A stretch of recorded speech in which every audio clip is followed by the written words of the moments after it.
जय हिंद साथियों, उल्टी 420 में आपका स्वागत है। दोस्तों, आज की इस क्लास में एनसीईआरटी सार संग्रह कक्षा 6 से लेकर 12 तक का वन लाइनर क्वेश्चन देखेंगे।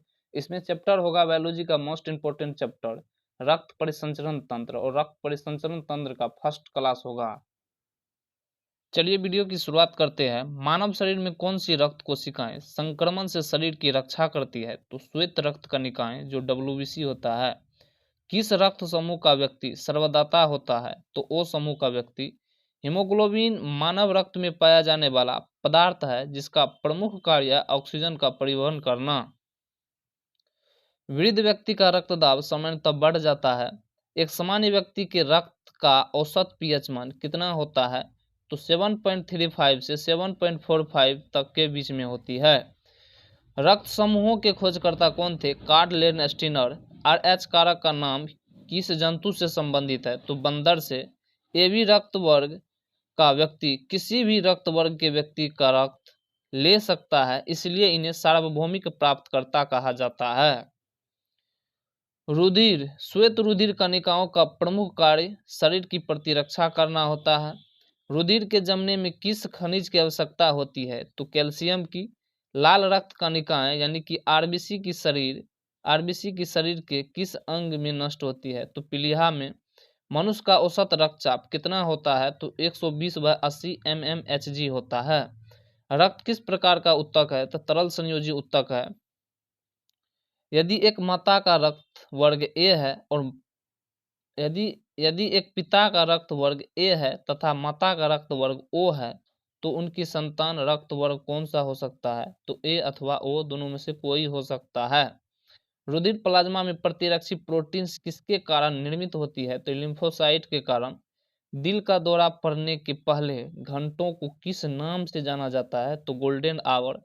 मनुष्य के शरीर में रक्त का दाब कितना होता है? तो वायुमंडलीय दाब से अधिक होता है।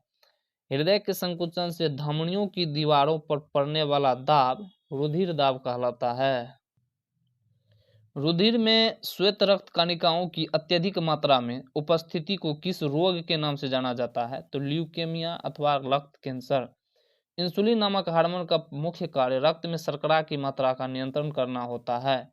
रक्त में ग्लूकोज का स्तर किसमें व्यक्त किया जाता है? तो मिलीग्राम प्रति डेसीलीटर में।